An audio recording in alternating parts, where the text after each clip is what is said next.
Hello there, Master Hellish here, and welcome back to Hellish Prints 3D. Today I'm going to be showing you my printing process from very start to the very end. And it starts on the computer, so let's go there.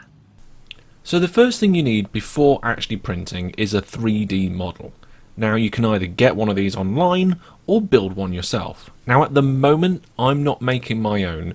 I will be doing that in the future, but not just yet.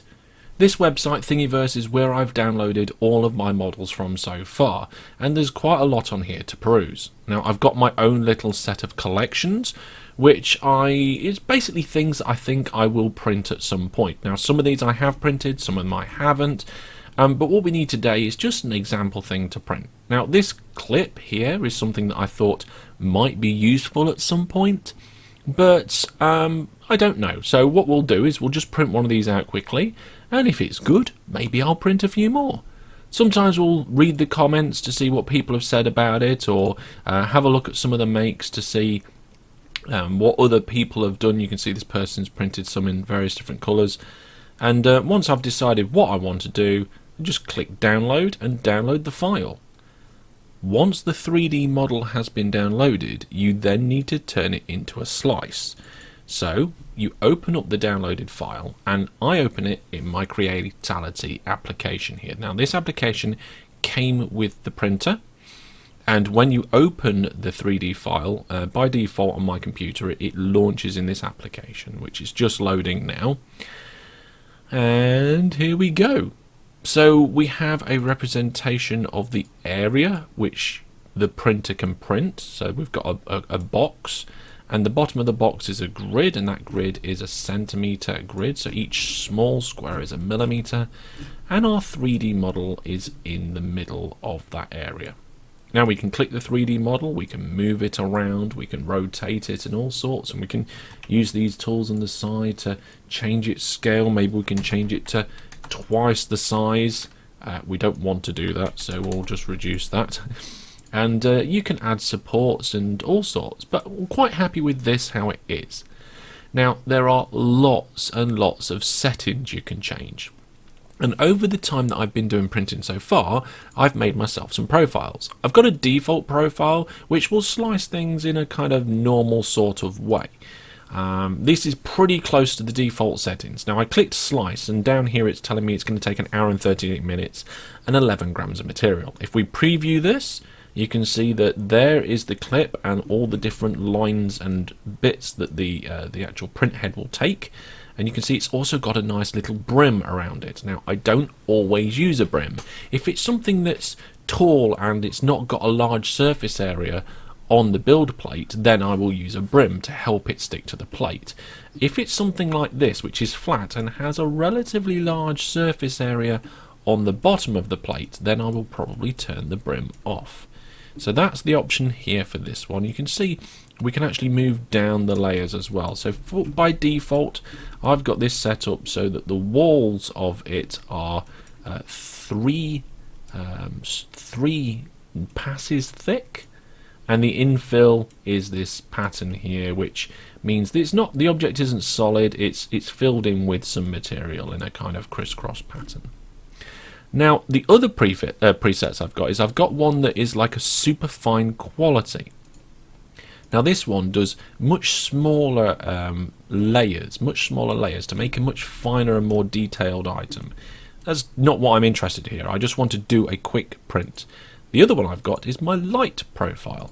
Now this profile is designed to be fast and use relatively small amounts of material.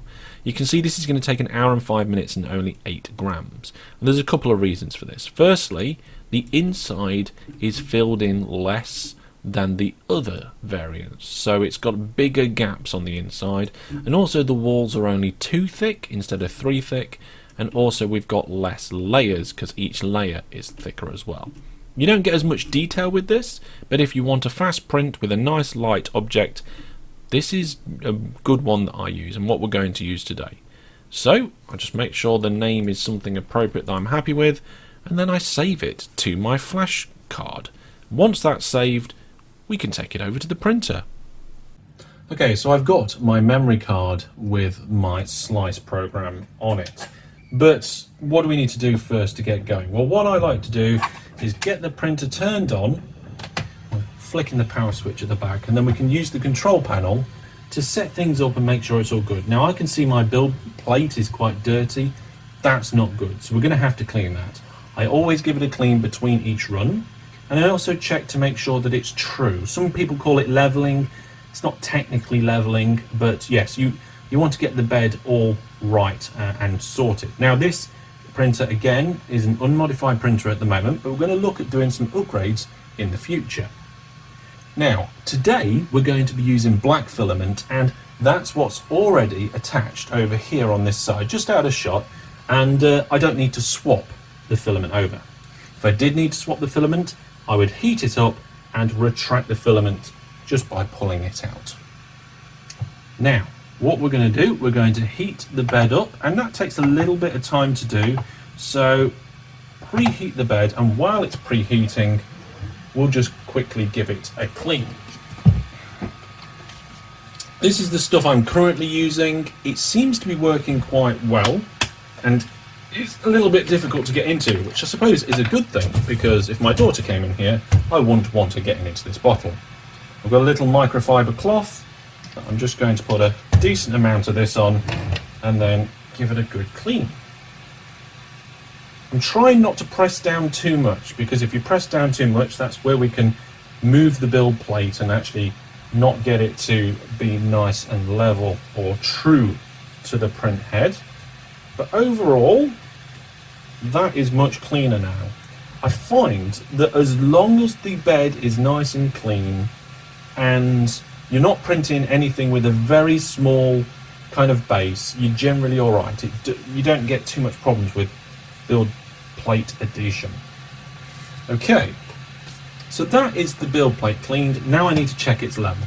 So we're going to ask it to auto home, and that will adjust the head, adjust the plate, and get that in. Whilst it's auto homing, we'll put the memory card in the slot down there, and we'll get a piece of paper.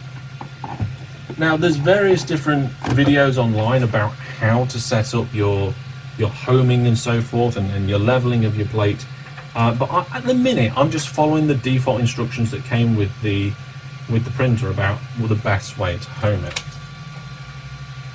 So it's just decided it's in the right place. I'm going to disable the stepper, move the head along slightly, and just pull the plate out slightly.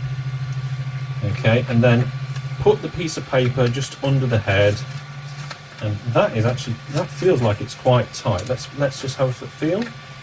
Okay, there's some resistance there, but it's not too bad actually. Move it across. That feels like quite a lot of resistance, but not too bad.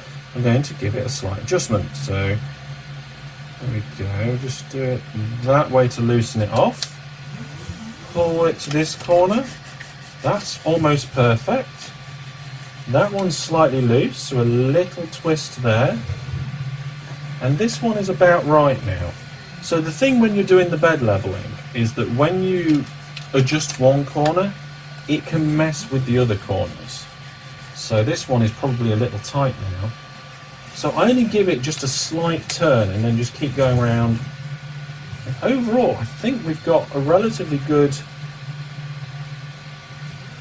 Yeah, that's all good now in all four corners. And then I just like to go to the middle and just give it a little test. Yeah, a little bit of resistance there. Not too bad. Right, recycle that bit of paper. And we're ready to print. Memory card's in. Bed is clean, nice and level. We've got the right filament in. So I just go to the print option and select the clip. There we go. So now it's going to auto home and start printing. Now, normally, if I was recording a time lapse for this one, before I started printing, I would go onto the server, set up the webcam ready, turn this extra light on, which of course is a bit bright for this view, and I would get that all ready to record. But I'm not recording the time lapse on this one, just doing a little experiment to see if it works. And there we go, it's starting the print. It's going to take a little while to do that, so we'll come and join it after it's finished. And whilst it's printing, I'll show you how I would normally set the webcam up.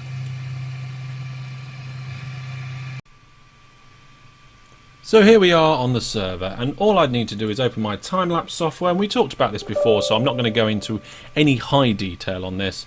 Open it up, and once it's open, which is taking its time to do today, it's probably having a good think about it, I'd go into the frames folder and just delete all of these. These are the previous recordings. Now I haven't processed these yet, so I won't do it. So I won't delete them or clean up that folder. And then we'll just click the green button to start. It brings up the preview, and you can see me behind the printer, and you can see it's already started. So we won't be saving this. And then what I'll do is that if I'm going to be around to stop the camera, then I won't do anything else. That's it now, we're done. Camera is recording. But if we're not going to be about, and maybe I'm going to bed or maybe I'm going out, then what I'll have to do is go into Task Manager and set up the kill script to run in a certain amount of time.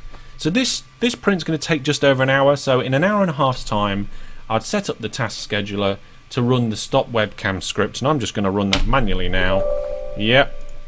And it just closes off the webcam all for me. And if you want to know more about that, I talk about that in my previous video, but there we go.